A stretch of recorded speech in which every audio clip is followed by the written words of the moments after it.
राष्ट्रवादी कांग्रेस पक्ष का कार्यालय खुला हुआ है गोरेगांव में। बगल में ही राजेंद्र जी जैन इनका कार्यालय खुला है। जनता आज सबसे बड़े विचार विमर्श में पहुंची है कि किस तरीके से यह बगल बगल में ही दोनों कार्यालय खुले हैं। बहुत बढ़िया बेहतरीन सवाल पूछा आपने मुझे। देखिए, राष्ट्रवादी कांग्रेस का निर्माण 2000 में हुआ है, 2001 में हुआ है। आदरणीय प्रफुल्ल पटेल साहब यहाँ के नेता थे, पूरे जिले में उनका अच्छा वर्चस्व था। तो मैं ये कह रहा हूँ कि 2019 के पहले राष्ट्रवादी कांग्रेस को गोरेगांव में कार्यालय खोलने की जरूरत क्यों नहीं पड़ी? क्या तब वहाँ नेता नहीं थे? क्या तब वहाँ कार्यकर्ता नहीं थे? क्या तब यह सामान्य लोगों के प्रश्न नहीं थे? सामान्य लोगों के प्रश्न तब भी यहाँ पे थे। गोरेगांव में पार्टी भी थी, गोरेगांव में पार्टी का कार्यकर्ता भी था। पर कैसा है ना, ये कार्यालय प्रफुल्ल पटेल साहब या उनके कार्यालय के माध्यम से खुला नहीं है। नमस्कार दर्शकों, आप देखना शुरू कर चुके हैं बापू वार्ता न्यूज नेटवर्क। हालांकि अक्सर हम ग्राउंड रिपोर्ट दिखाते रहते हैं। इससे पहले भी हमने जो है राष्ट्रवादी कांग्रेस पक्ष के ओर से जो शरद पवार गठ को समर्थन दिया गया था, गोंदिया जिले के जो माजी सांसद है डॉक्टर खुशहाल बुप्चे और उन्हीं के साथ उनके जो लड़के हैं वह भी शरद पवार गुट में समर्थन देने गए थे, जो कि राष्ट्रवादी कांग्रेस पक्ष के युवा नेता। तो सबसे पहले हम इनका चैनल में स्वागत करना चाहते हैं। धन्यवाद, नमस्कार।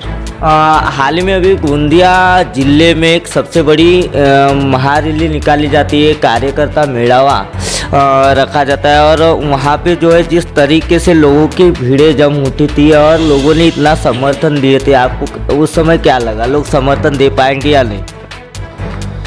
देखिए, मैंने लास्ट इलेक्शन राष्ट्रवादी कांग्रेस पार्टी से ही लड़ा था, जिसके संस्थापक अध्यक्ष आदरणीय शरद चंद्र जी पवार साहब ही थे और है।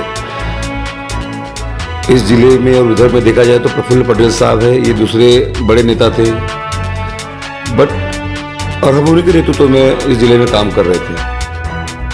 और जब वो पार्टी का डिवीज़न हुआ और प्रफुल्ल पटेल साहब और अजीत दादा पवार साहब इन्होंने मिलकर राष्ट्रवादी को छोड़कर भाजपा के साथ सरकार में जाने का जो फैसला लिया, वैसे वो फैसला काफ़ी दुर्भाग्यपूर्ण था।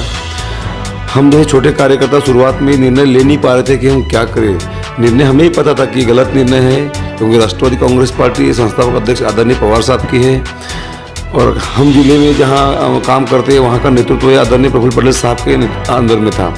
तो निर्णय लेने में हमें भी थोड़ा समय लगा सोचने में, कि हमको लगा शायद ये नाराज़गी कुछ दिनों की होगी, दोनों ही वापस एक हो जाएंगे। पर धीरे धीरे समझ आता गया और ये समझ में आया कि नहीं, दोनों एक नहीं हो रहे हैं। और आज देश का वातावरण है, ये एकदम देश का भाजपा का खिलाफ वातावरण जा रहा है, क्योंकि अनेक निर्णय है इस देश में ऐसे हो रहे, चाहे किसानों को लेके विषय हो, बेरोजगारों का विषय हो, देश के इंडस्ट्रियल्स को लेके विषय हो, बेरोजगारों को लेके विषय हो, अनेक ऐसे विषय है। हर लेवल पे भाजपा फेल हो रही है। जातिगत दंगे हो रहे हैं देश में। इसमें मणिपुर का दंगा आप भूल नहीं सकते हैं, ऐसा दंगा है।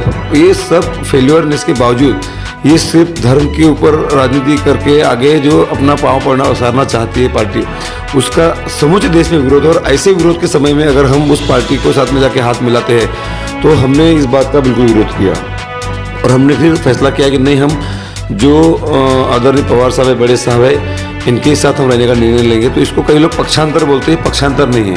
हम जहाँ हैं वहाँ पर है। भाजपा के साथ जाने का फैसला अजीत दादा और प्रफुल्ल भाई पटेल साहब ने लिए, तो वो उनका व्यक्तिगत निर्णय है। उसको दुनिया क्या बोलती है, मुझे इस बारे में टिप्पणी नहीं करना है।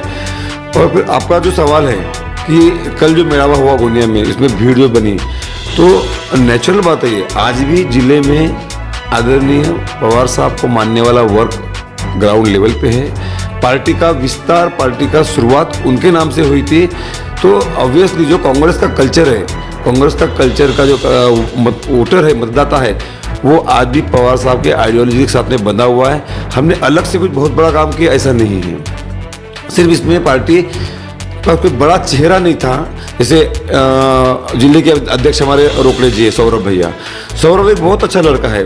ब्लड डोनेशन के मामले में उनका बड़ा नाम है गोंदिया में, आयुर्वेद की सेवाएं देने में बड़ा नाम है उस बच्चे का।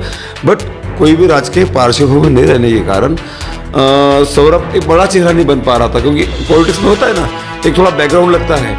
तो उसमें जब पार्टी में कोई नहीं जुड़ा था, ऐसे समय पे जाके आदरणीय अनिल बाबू देशमुख इनके पास, जो हमारे विदर्भ के अभी समन्वयक है, जो इंचार्ज है, जिनकी तरफ प्रभार तो दिया गया है, उनके पास जाके उन्होंने और मिथुन मिश्रा ने अपनी इच्छा जाहिर की कि सर कोई नहीं होगा तो हम यहाँ पे पार्टी का काम संभालते हैं। तो वो बहुत ही अभिमानास्पद है, अभिनंदन के पात्र है वो दोनों बच्चे। और पार्टी ने उनको तो जवाबदारी दी, नए लड़के थे, इस बड़े नेता जी आदरणीय प्रफुल्ल पटेल साहब बड़े नेता है, इनके जिले में कोई पार्टी का झंडा पकड़ेगा कि नहीं पकड़ेगा, ये जब लोगों को संशय था, ऐसे स्थिति में वो दोनों बच्चों ने अपनी हिम्मत दिखाए और पार्टी का झंडा पकड़े, पार्टी का अध्यक्ष पद लिया।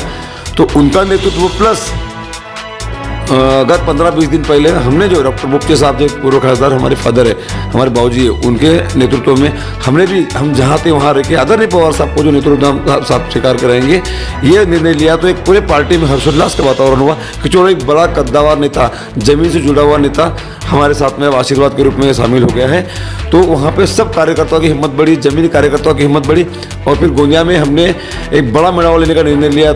हमारे पार्टी हाईकमान को डर था कि उनके ज़िले में कार्यक्रम हो सकता है कि नहीं हो सकता है। और कंपनी सीजे ऑफिस बोलो या राष्ट्रवादी कांग्रेस के जैसे प्रफुल्ल पटेल साहब है, उनके साथ में जो काम कर अनेक नेताओं का ऐसा कहना था कि गोंदिया जिले में इतना बड़ा कार्यक्रम हो नहीं सकता, इतनी बड़ी बाइक रैली हो नहीं सकती। तो वो एक हमारे लिए चैलेंज था। इसलिए हमने सबने मिलकर, चाहे सौरभ हो, मिथुन हो, उनकी पूरी टीम हो, या हमारे नागपुर से प्रभारी आते आदरणीय क्या बोलते उसको परियार साहब हो, पंकुले जी हो, माजी कामदार दिनानाथ पटोली जी हो, ये तीनों जो नागपुर से हमारे पर्यवेक्षक आते हैं, ये इन्होंने भी अच्छी मेहनत की, हमने ग्राउंड मेहनत की। और जो रिजल्ट है आपको उस दिन दिख गया है कि लोगों का भारी समर्थन हमको मिला और हम खुश हैं इस बात से। ये बताइएगा, जिस तरीके से गोंदिया जिले में जो है कि रैली निकाली गई और गोंदिया जिला यह कुछ नेताओं का गढ़ है और कहीं ना कहीं कुछ नेताओं को धक्का तो पहुँचा होगा। धक्का तो लगेगा, धक्का लगा भी है हमको, जो रिएक्शन से उसके हमारे तक आए भी है। बट कैसा है, राजनीति में ये सब होते रहता है। हर कोई चाहता है कि अपना गढ़ बना रहे। कुछ लोगों का ये मेरे ऊपर ऑब्जेक्शन भी है कि ये आते वक्त 4 लोग लेके आया था, इसका वजूद नहीं है। तो अभी मेरा उन लोगों को ये सलाह है कि मैं कितने लेके आया था ये सोचने के बजाय अब आपके पास कितने बचेंगे, अब इस पे ध्यान दो। क्योंकि सिर्फ बड़े बड़े काम करने वाले ठेकेदार या फिर जिनके घर के लोग एम्प्लॉय करके तुम्हारे यहाँ 30 से 25 साल से काम कर रहे हो, वो या उनके परिवार छोड़ के जो ग्राउंड पे काम करने वाला एक सामान्य कार्यकर्ता आज राष्ट्रवादी कांग्रेस से ही जुड़ा हुआ है, ये किसी भी नेता के साथ जुड़ा हुआ नहीं है। और जो आज उनके साथ में भी दिख रहे हैं ऊपर ऊपर, ये भी उनके साथ नहीं है। वो सिर्फ महज चुनाव तक है, चुनाव तक उनकी किसी के काम अड़े, किसी के काम की प्रमा अड़ी हुई है, किसी को ठेकेदारी करना है तो किसी को पत्र चाहिए, इसलिए रुके हुए हैं। यहाँ तक किया गया उस दिन सरपंच लोगों को फोन किया गया, जो मेरे समर्थित सरपंच है, मेरे समर्थित कार्यकर्ता है, गांव-गांव में एक टीम बिठाई गई कंपनी में और उनको फ़ोन करके उस कार्यक्रम में नहीं जाने की नसीहत दी गई। पर जो लोग जिन लोगों ने सुने वो सुने और जिन लोगों ने नहीं सुना वो कार्यक्रम में आए। और हमने कोई भी गाड़ियों की व्यवस्था उस दिन नहीं की थी। हमारा नेता का कहना था कि कुछ गाड़ियों की व्यवस्था की जानी चाहिए थी। मैंने कहा कि हमने पूरे 4 साल लोगों के बीच में, समाज के बीच में काम किया, लोगों का हमने कार्यकर्ताओं का काम किए हैं। हमारे कार्यक्रम के लिए हमको किसी भी गाड़ी घोड़े की गरज नहीं है। हम पहले बार ट्रायल लेना चाहते हैं क्योंकि हम बड़े लोग नहीं है ना, बड़े लोग पैसा खर्च करके कितने भी लोग गाड़ियों से ला सकते हैं, हम छोटे लोग हैं। हमको राजनीति भी छोटे तरीके से ही करने का था, इसलिए हमने नेताओं को अवगत कराया कि हम गाड़ी की व्यवस्था नहीं करेंगे। जो दूर के गाँव हैं जैसे मोरगांव अर्जुनी है, सड़क अर्जुनी है, तुम्हारा देवरी साले के साहब वहाँ करो, पर हमारे तिरोड़ा गोरेगांव कि मेरे विधानसभा क्षेत्र से हमने गाड़ी की व्यवस्था नहीं की थे। लोग अपने बलबूते आए थे और ये जो लोग बाकी लोग नहीं भी आए, जो गांव में इनके डर के मारे अटके रह गए, वो बेचारे अपने काम के चक्कर में अटके। हमने वो कहा है कि आप बिल्कुल चिंता मत करो, आप अपने काम हम करो, काम निकाल लो पूरे जैसे भी होने होंगे और बाद में फिर आप चुनाव के टाइम पे देखेंगे। ऐसा क्या लगता है, जिस तरीके से खबरें सोशल मीडिया पे चल रही है कि फिर से मोरगांव अर्जुनी तिरोड़ा गोरेगांव विधानसभा क्षेत्र में राष्ट्रवादी का दावा कायम? हाँ, आपने तो इंटरव्यू हमारे आदरणीय नेता माजी गृह मंत्री जो है अनिल देशमुख साहब का आपने सुना होगा। उन्होंने अपने जो उनका ये था भाषण था मार्गदर्शक का, उसमें भी उन्होंने 2 बातें बहुत क्लियर कट बोली है कि हम महाविकास आघाड़ी में, जैसा कि हम 2019 में तिरोड़ा हमने कंटेस्ट किया था और मोरगांव अर्जुनी हमारे एनसीपी ने कंटेस्ट किया था, तो ये दोनों सीटें तो हमारी पूर्ववत, इन सीटों पे हमारा दावा कायम रहेगा और ये बात भी सही है। और दूसरा, उन्होंने महाविकास आघाड़ी की बाकी की 2 सीटें हैं, गोंदिया है और देवरी है, वहाँ पे कांग्रेस लड़ी थी, उन पे उनका दावा कायम रहेगा। हमने उनके सीट पे दावा किया भी नहीं है। लेकिन उन्होंने एक बात बहुत क्लियर कर दी जिले में कि गोंदिया जिले में तिरोड़ा कोरेगांव विधानसभा जो है वो हमारी सीट पे गुड्डू बुपचे ये हमारे उम्मीदवार रहेंगे। मैं आपकी बात को रोकना चाहता हूँ, आपके लड़ने से कुछ नेताओं के पेट में दर्द हो सकता है क्या? अब देखिए, दर्द तो होगा जिनको होगा, पर जिनको दर्द होगा उससे ज़्यादा लोगों को खुशी हो रही है। कल परसों तक के हमारे विधानसभा में ये कन्फ्यूजन हमारे कुछ नेताओं के माध्यम से फैलाया जा रहा था कि वो वहाँ से भी उसको टिकट नहीं मिलती, तिरोड़ा तो कांग्रेस की कोटे में जाएगी, ये जाएगी वो जाएगी। तो उन्होंने, हमारे नेता ने एक बात बहुत कॉन्सेप्ट क्लियर किया, कांग्रेस हमारा घटक दल है, हमको उनके साथ मिलकर महाविकास आघाड़ी में सरकार बनानी है। जहाँ पे कांग्रेस लड़ेगी वहाँ हमारे कार्यकर्ता कांग्रेस को मदद करेंगे, और जहाँ हम लड़ेंगे एनसीपी लड़ेंगे वहाँ कांग्रेस हमको मदद करेगी। हमारे महाविकास आघाड़ी के घटक के बारे में बाहर के लोगों को बोलने का कोई अधिकार नहीं है। किसी कांग्रेस के नेता में नाराजगी नहीं है। कांग्रेस में और हमारे में एक कोऑर्डिनेशन बहुत अच्छा है। ये जो दिल दुख रहा था, ये हमारे पार्टी से जो भाजपा के साथ जो गए, जो घटक दल हमारा गया है, घटक गए कुछ लोग, वो उनको दुख रहा था। वो लोगों में भ्रम पैदा कर रहे थे कि तिरोड़ा इसके बाद कांग्रेस कोटे में आएगी, वहाँ राष्ट्रवादियों को बचा नहीं है। तो राष्ट्रवादी का क्या बचा है ये हमने इस मेला में सिद्ध करके दिखा दिया, क्योंकि जो उस दिन संख्या आई थी उसमें मेजर संख्या पास में रहने की वजह से तिरोड़ा विधानसभा से ज़्यादा संख्या आई थी। तो अभी उनको भी ये पता है कि तिरोड़ा विधानसभा एनसीपी कोटे में रहने वाली है, जो हमारा घटक दल है उनको, पर अब उनको लोगों में भ्रम तैयार करना था तो उन्होंने करने का प्रयास किया भी। तो इस बात को आदरणीय अनिल देशमुख साहब ने क्लियर किया कि तिरोड़ा हम पिछली बार लड़े थे, वहाँ पे हमको 50,000 के ऊपर में मतदान मिला था, गुड्डू को मिला था प्रॉपर लड़ने के बाद में, तो गुड्डू ही हमारा तिरोड़ा का अगला उम्मीदवार होगा, ये उन्होंने अपने मार्गदर्शन में भी क्लियर किया। और सेम सवाल आपके जैसे पत्रकार लोगों ने पत्रकार परिषद में पत्रकार महोदय ने किया था, तो पत्रकार महोदय को ने पत्रकार परिषद में पूरा क्लियर बोला कि तिरोड़ा का हमारा दावा क्लियर है। रास और मुरगांव का, तो मुरगांव का 2 सीटें हम लड़े थे, तो मुरगांव में हमारा दावा हम रखेंगे। बाकी हमारे महाविकास आघाड़ी के जो अन्य नेता है, ये बैठ के टाइम पे जो कुछ सीटों का आगे पीछे एडजस्टमेंट होता है ना कई बार, कि भाई हमारा दावा इसलिए हम लड़ेंगे, ऐसा नहीं है। विनिंग कंडीशन भी देखा जाएगा, अगर कैंडिडेट हमारे पास इलेक्टिव मेरिट का है तो हम लड़ेंगे, तो ये सारी चीज़ें होती है। तो अगर वहाँ पे हमारा इलेक्टिव मेरिट का लड़का कोई तैयार मिल जाता है हमको, तो मुरगांव जी भी दावा कर सकते हैं, लड़ सकते हैं। और वहाँ पे समझ लो टाइम पे कॉम्प्रोमाइज़ करने का टाइम आता है तो वो भी कर सकते हैं। पर ये सब टाइम की बातें हैं। पर हमारे नेता ने बात क्लियर कर दिया कि हमारी 2 सीटों पर हम लड़े थे और 2 सीटों पर हमारा दावा रहेगा। एक तरफ शरद पवार गुट तो दूसरी ओर देखा जाए तो अजित पवार गुट। अब एनसीपी शरद पवार गुट के कोटे में, तो दूसरी ओर देखा जाए तो अजित पवार के गुट में भी एनसीपी। दोनों तरफ एक ही युवती का खून बह रहा है। लेकिन गोंदिया जिले में ऐसी हलचल मची हुई है कि सीधा निशाना तालना बोले तो जो यहाँ के सांसद है गोंदिया भंडारा लोकसभा के प्रफुल्ल पटेल, वैसे ही गोंदिया के पूर्व विधायक राजेंद्र जी जैन, इन पर निशाना तालने वाली बात आ रही है सामने। नहीं, देखिए कैसा है, मैं खुद 4 साल से राष्ट्रवादी कांग्रेस में काम कर रहा था और मैंने भी यहाँ पे काम आदरणीय प्रफुल्ल पटेल साहब के नेतृत्व में किया है। तो नेतृत्व को लेके मेरा कोई भी शंका नहीं। प्रफुल्ल पटेल ये बहुत बड़े नेता है, वरिष्ठ नेता है, और मेरे नज़र में वो एक अच्छे नेता भी हैं। व्यक्तिगत आप प्रफुल्ल पटेल साहब की बात करेंगे तो बहुत अच्छे नेता है वो। ये निर्णय दुर्भाग्यपूर्णता जो हुआ है अभी उनका, तो हमने जहाँ पे काम कर रहे हैं ये ओरिजिनल राष्ट्रवादी कांग्रेस पार्टी है। ये गठ नहीं है, ये पक्ष है। जो छोड़ दिया गया वो गठ है। लोकशाही में छोड़ के जाता है वो गठ होता है। संस्था पर अध्यक्ष जहाँ पे है वो पक्ष होता है। तो अब वो कौन कहाँ जाता है, कौन कहाँ पे लड़ता है, वो उनका है। पर आपका जो सवाल है कि दोनों आधे में बढ़ गया है, दोनों में एक खून बह रहा है, तो ये बात सही है। पर इसमें सिर्फ एक चीज़ आपको ध्यान में रखनी पड़ेगी, पूरे मुद्दों को छोड़ के राष्ट्रवादी कांग्रेस का निर्माण ये कांग्रेस कल्चर से हुआ था, बराबर है। मतलब यहाँ पे जुड़ने वाला जो मेजर वर्ग है ये कांग्रेस कल्चर का था। तो अब आने वाले स्थिति में अभी जब जैसे अलग हुए हैं, तो प्रफुल्ल पटेल साहब को मानने वाला वर्ग आज भी यहाँ पे है पवार साहब के पक्ष में, ऐसा नहीं कि नहीं है। और वो सिर्फ व्यक्तिगत प्रफुल्ल पटेल साहब को ही मानता है। पर वो जब मतदान देने का टाइम आएगा तो वो कांग्रेस कल्चर के साथ में रहेगा, वो भाजपा के कल्चर के साथ में नहीं जाएगा। ये मेरा कहना है। एक सवाल करना चाहते हैं हम आपसे। जिस तरीके से आप बता रहे हो ठीक है, वहाँ तक के सीमित है आपकी बातें, लेकिन देखा जाए तो जिले में चर्चा ऐसी भी चल रही है कि यदि अगर ईडी लग जाती या सीबीआई लग जाती है तो बड़े बड़े नेता अपने रातों रात पक्ष बदल देते हैं। अब ये कैसा है, मैं इस बारे में इसलिए नहीं ज़्यादा बोल पाऊँगा क्योंकि एक बड़े नेता के संदर्भ में विषय है ये, जिनका मैं भी बहुत सम्मान करता हूँ कि वो ईडी से गए, किसी डी से गए या और उनके अन्य कोई प्रॉब्लम है। देखो प्रॉब्लम कोई ना कोई बहुत बड़ी तो रही होगी क्योंकि आदरणीय पटेल साहब यह जन्मजात कांग्रेसी हैं।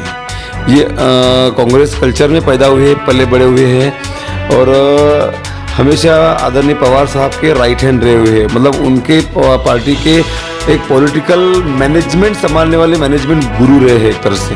तो उन्होंने ऐसा इतना बड़ा निर्णय लिया, वो भी इतने सालों बाद। ये कोई विचारधारा को एक्सेप्ट करके लिया है तो कोई दुनिया भी समझती है। और जिस तरह से लास्ट इन 4-5 महीनों में, इन 1-1.5 साल में जिस तरह से राष्ट्रवादी कांग्रेस के बड़े नेताओं को हैरास किया गया, जैसे माननीय प्रफुल्ल पटेल साहब, इनको परेशान किया गया, माननीय अनिल देशमुख साहब को परेशान किया, माननीय हसन मुश्रीफ साहब को परेशान किया गया, नवाब मलिक साहब को परेशान किया, इन सबको जेल में डालने का प्रयत्न किया गया। आप अनिल देशमुख साहब को लीजिए ना, अनिल देशमुख साहब पे 100 करोड़ रुपए का फिरौती का आरोप लगाया गया। 100 करोड़ किसको बोलते हैं? इनकी सरकार राज्य में थी, इनकी सरकार केंद्र में थी, आरोप सिद्ध करने चाहिए थे। पर जब एफआईआर करने का टाइम आया, ईडी ने, एनफोर्समेंट डायरेक्टर ने, तो मात्र 1 करोड़ का भी ढंग से एफआईआर करने का उनमें 1 नंबर पे एफआईआर नहीं कर पाए लोग। मतलब और इस विषय के ऊपर आदरणीय हाईकोर्ट में क्लीन चिट दिया। उन्होंने कहा कि जितने भी आरोप आदरणीय अनिल देशमुख साहब पे लगाए गए थे ये बेबुनियाद थे, ये सिर्फ हवाबाजी के आरोप है करके। मतलब ये कि राष्ट्रवादी कांग्रेस पार्टी के नेताओं को परेशान तो किया गया, जानबूझ के किया गया ताकि इस पार्टी में फूट डाली जाए। एक सवाल करना चाहता हूँ, सवाल कड़वा है। गोरेगांव तहसील का मामला है। तिरोड़ा गोरेगांव विधानसभा क्षेत्र में आप चुनाव लड़ रहे हो, यह तो जग जाहिर है, लेकिन जिस तरीके से राष्ट्रवादी कांग्रेस पक्ष का कार्यालय खुला हुआ है गोरेगांव में, बगल में ही राजेंद्र जी जैन इनका कार्यालय खुला है। जनता आज सबसे बड़े विचार विमर्श में पहुंची कि किस तरीके से यह बगल में ही दोनों कार्यालय खुले। बहुत बढ़िया, बेहतरीन सवाल पूछा आपने मुझे। देखिए, राष्ट्रवादी कांग्रेस का निर्माण 2000 में हुआ है, 2001 में हुआ है। आदरणीय प्रफुल्ल पटेल साहब यहाँ के नेता थे, पूरे जिले में उनका अच्छा वर्चस्व था।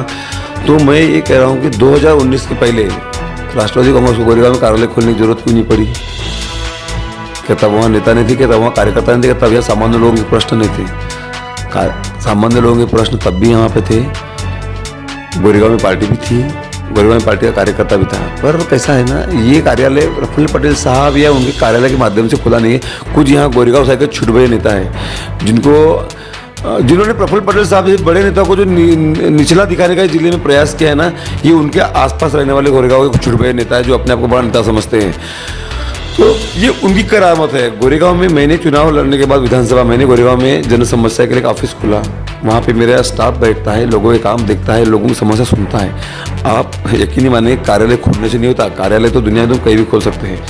कार्यालय खोलने के बाद उस कार्यालय में कोई बैठ रहा है क्या, कोई लोगों की समस्या सुन रहा है क्या, ये है। वो जिस दिन से ऑफिस खुला है उस दिन से ऑफिस बंद पड़ा हुआ है, उस कार्यालय में कोई बैठता नहीं है। तो हम सिर्फ गुड्डू बोक्सी को ऑफिस को कॉम्पीट करने के लिए आप ऑफिस खोल रहे हैं, वो भी बगल में खोल रहे हैं, ये देखने के लिए वहाँ पे कैमरा लगा के कि वो ऑफिस में कौन कौन जा रहा है उसकी लिस्ट बनाओ। तो ये सबसे कार्यालय से लोग नहीं जुड़ते। आज क्या होगा, तुमने कार्यालय खोल दिया है, वहाँ कोई बैठता नहीं है, लोग ग्रामीण से आते हैं, उसको बंद देखते हैं और मेरी कार्यालय में आके ऊपर में अपना काम करा कर जाते हैं। तो तुम उल्टा अपने पार्टी की थू करा रहे हो उसके माध्यम से तुम। और उसकी चाबी, वो सामने में चैट सेंटर वाला बैठता है, उसकी चाबी रहती है उसके पास, उसको चाबी दे के रख दिए हैं। वो बेचारा सुबह दुकान चाट की खोलता है तो कार्यालय खोलता है, शाम को चाट की दुकान बंद करता है तो कार्यालय बंद करता है। तो ऐसा थोड़ी राजनीति चलती है। अभी भी इनको अक्ल नहीं आई है। पार्टी ऐसी खड़ी नहीं होती है कि तुम 5 लाख के पत्र लोगों को दे दो, एक आधा कार्यकर्ता मेरे साथ में दिखा तो उसको बुला के 10 लाख का पत्र दे दो, उसका एक आधा काम अड़ा है तो उसको धमकी दे दो। पार्टी खड़ी होती है प्रेम से, लोगों के काम करने से। मेरे पास इन 4 सालों में कोई लेटर, कोई पत्र तो नहीं था ना काम का, ठेकेदारी का, लेकिन तब भी मैंने इतने हजारों लोगों को मेरे साथ क्यों जोड़ा है? मैंने लोगों को प्यार से जोड़ा है, मैंने लोगों को काम से जोड़ा है। आज मेरे साथ राष्ट्रवादी कांग्रेस पार्टी इंटैक्ट जैसी की वैसी खड़ी है। 10%, 5% जो बड़े नेता है, जिनको जिला पद लड़ना है, पंचायत लड़ना है, या उस लेवल के लड़े हुए हैं, जिनके ऊपर कंपनी के भाई जी के उपकार है या किसी के घरों में नौकरी लगी है, इतने ही लोग आज पार्टी के नाम पे उनके साथ जुड़े हुए। बाकी सामान्य कार्यकर्ता टोटली हमारे साथ राष्ट्रवादी कांग्रेस में इंटैक्ट है। और ये ऑफिस खोलने से कुछ नहीं होता, ऑफिस में लोग बैठने वाले चाहिए, लोगों के काम वहाँ से होने चाहिए, ऐसा मुझे लगता है। क्या लगता है आपको, इतना प्यार और इतना सम्मान जो कार्यकर्ता मेड़ाओं में जनता ने दिया आपको और बाइक रैली में समर्थन दिया? मुझे बहुत खुशी होती है। मुझे एक्चुअली पहले कॉन्फिडेंस था, जिसे कुछ लोग ओवर कॉन्फिडेंस कह रहे थे मेरे साथ में रहने वाले, पर मैं उस दिन जो बगैर गाड़ी घोड़ा बनाए हुए लोग जो मेड़ावे में आए, रैली में हमारे युवक आए, कुछ गोंदिया के युवक थे जो सौरभ जी ने और उनकी टीम ने खड़े किए थे, कुछ मिथुन भैया ने उधर से लाए थे, मुरगांव से लड़के आए थे, तो एक युवाओं में नया जोश, नई उमंग दिखी। क्योंकि मैंने सबको यही समझाया कि ये राजनीति में हर एक 25 साल 30 साल के बाद जो बदलाव आता है ना, जिसमें युवाओं को अपॉर्चुनिटी लगती है। कई बार क्या होता है, छोटा कार्यकर्ता ये छोटा पीछे रह जाता है और जो नेता के करीब रहने वाले बड़े बड़े लोग वही राजनीति करते हैं। तो मैं यही कार्यकर्ताओं को समझा रहा हूँ कि यही वो अपॉर्चुनिटी है। अगर आपके मन में भावना थी कि आपको लीडर बनना है ना, आप यहाँ से लीडर बन सकते हो। अभी यहाँ पूरा जगह खाली है। किसको लीडरशिप करनी है पंचायत लेवल पे, किसको लीडरशिप करनी है जिला परिषद लेवल पे, किसको लीडरशिप करनी है विधानसभा लेवल पे, किसको लीडरशिप करनी है पार्लियामेंट लेवल पे। तो जिसमें जो पोटेंशियल, अपने पोटेंशियल के हिसाब से आप अपना जगह बनाओ, अभी काम करो। आप अपने क्षेत्र के, अपने पंचायत समिति के, आप अपने जिला परिषद के, आप अपने विधानसभा के नेता बन सकते हो। आप अपने अपने लेवल पे अपने गाँव का नेता बन सकते हो। जिन बड़े नेताओं ने आपको दबा कर रखा था, अब चांस है आपके पास कि आप दिखा दो उनको कि अब पार्टी में आपकी लीडरशिप को कोई चैलेंज नहीं है, क्योंकि जनता आपके साथ अगर खड़ी है तो आप अच्छे नेता बन सकते हैं, ऐसा मुझे लगता है। तो लोग बहुत खुश थे, मैं बहुत खुश था लोगों से ज़्यादा कि मुझे लोगों ने इतने कम टाइम में इतना अच्छा समर्थन दिया है। जो लोग अपने आप को बोलते हैं कि 20 साल में हमने पार्टी यहाँ खड़ी की है, मैंने 4 साल में उस पार्टी में अपनी जगह बनाई। इस बात की मुझे बहुत खुशी है और लोगों के प्रेम से मैं बहुत खुश हूँ।